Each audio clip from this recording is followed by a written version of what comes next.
Hi, Perceptive Readers. This is James Lynch, and we're going to continue in Exodus chapter 5.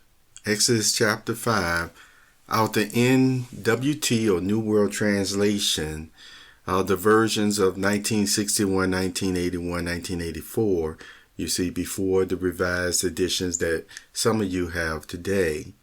I want to conclude our special month of March with this reading out of my special Bible. You see, I love this Bible that I have here, and it's a book. it's not being read online, and it's actually just one of those experiences. You see, I always talk about experiences, and I talk about the human experience.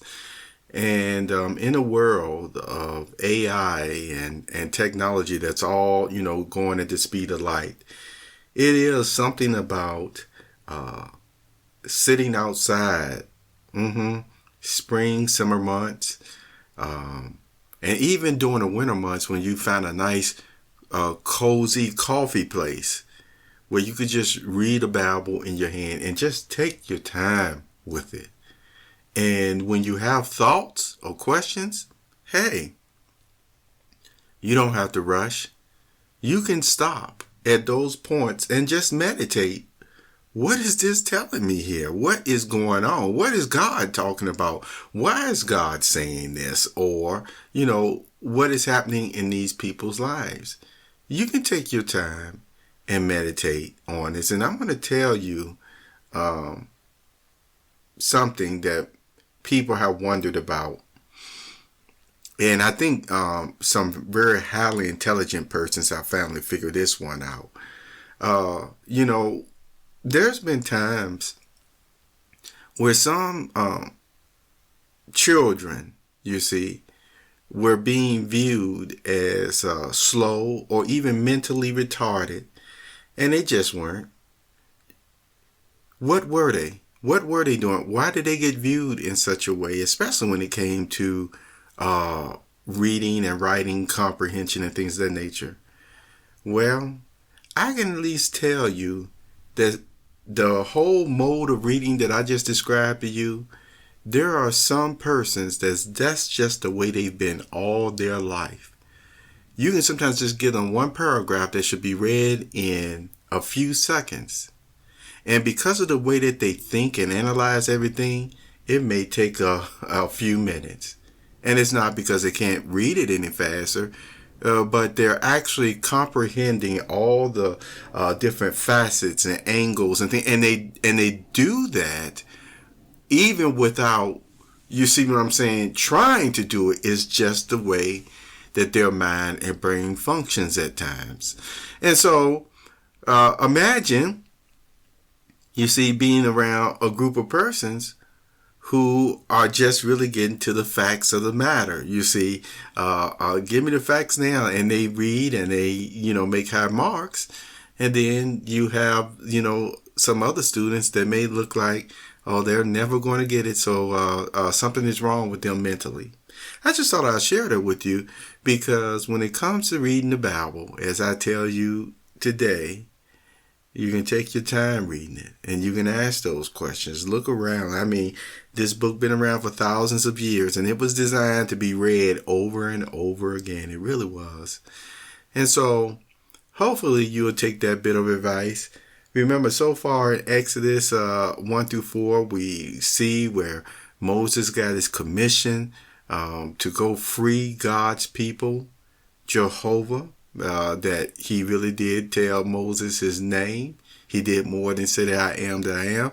He also showed Moses the type of miracles he was going to work through him. And yet Moses still actually felt, guess what? He felt inadequate for the job. He felt it. And it was so much so that God even got a little bit upset with him, if I can use that term, because of the way that Moses just was saying, look, you can get somebody else to do it or what have you. And so, when Moses was considered to be a very humble man, he really was that humble. And that's why In some of the later chapters, which we won't get into in this special month of reading, you find when persons went up against Moses and Aaron, like the Korah tribe or the men of Korah, what have you. You know, I haven't talked about this too much, but my feelings always were of this, that Moses wasn't trying to abuse his authority. You can tell that from reading the scriptures. And so for those persons to go up against somebody like him, you can see why what happened to them as their judgment did happen. You see? And even then, Moses wasn't the type of person to want that type of stuff to really happen either. It's interesting because all the same, from Moses' experience, his background, his education, he actually was someone who was powerful in word and deed, but we learn from reading the Bible, he certainly wasn't abusing his authority, and he had no desire to abuse his authority. So let's conclude with our Exodus chapter 5, our special reading, okay? Verses 1 through 23. And thank you for enjoying our special month of March. James Poetry Productions, you see.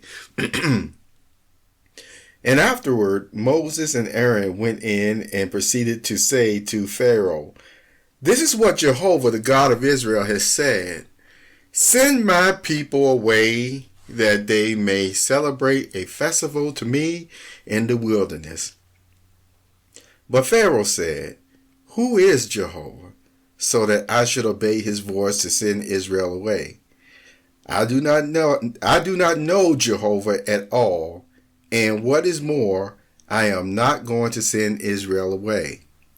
However, they went on to say, "The God of the Hebrews has come in touch with us. We want to go, please, a journey of 3 days into the wilderness and sacrifice to Jehovah our God. Otherwise, he may strike at us with pestilence or with sword."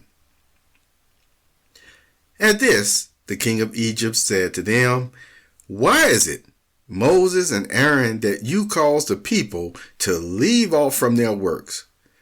Go, bearing your burdens."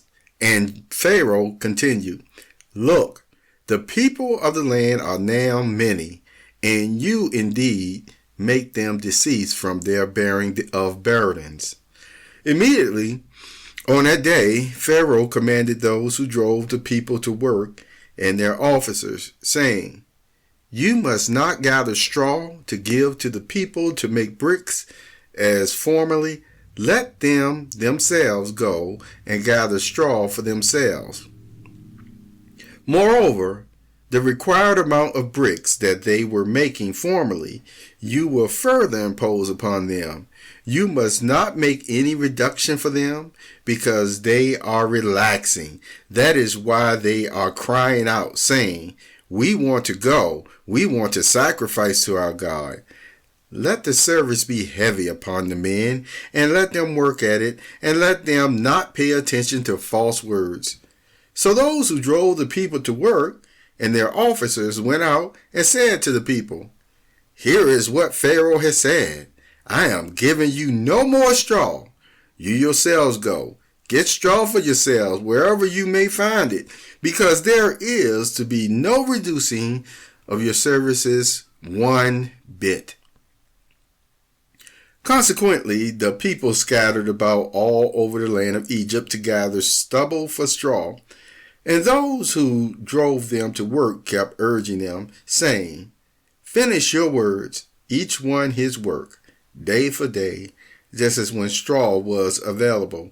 Later on, the officers of the sons of Israel, whom Pharaoh's taskmasters had set over them, were beaten, these saying, "Why is it you did not finish your prescribed task in making bricks, as formerly, both yesterday and today?"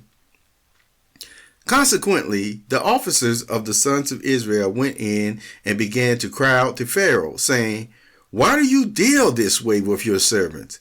There is no straw given to your servants, and yet they are saying to us, make bricks.